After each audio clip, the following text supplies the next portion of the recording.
এই সিজনে ফার্স্ট বিয়ে বাড়ি পড়েছিল 19 নভেম্বর। আমার এক খুব ক্লোজ দাদা তুরবায়ন্দা রিসেপশন পার্টি সোদপুর ক্লাবে ছিল, অনেকেই যেন। তো গিয়ে আমরা ব্রাইডগ্রুমের সাথে দেখা করে নিয়েছি, এত মিষ্টি লাগছিল কি আর বলবো। তারপরে আমি আর জয়দীপ একটু স্টার্টার ট্রাই করছিলাম, আর একটু ফটো তুলছিলাম, বিকজ আমাকেও বেশ সুন্দর লাগছিল। তো তারপরে আমরা ডিনারের জায়গায় চলে যাই, গিয়ে দেখি বুফে করেছে, কোনো প্রবলেমই নেই।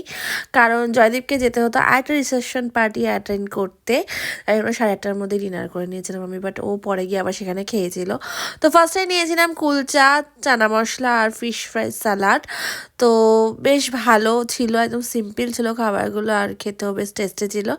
আর তারপরে নিয়েছিলাম ভাত, পোলাও আর মাটন রেজালা, যেটা আমার ভীষণ ফেভারিট কম্বো। আর লাস্ট পাতে ছিল মাখা সন্দেশ, জিলেপি রাবড়ি, চাটনি, পাঁপড়, সবকটাই আমার ফেভারিট। আর তারপরে ছিল পান। তো লাস্টে গিয়ে ফটো ফটো তুলে তারপরে আমরা বাড়ি চলে আসি। তো আজকের মতো অবধি।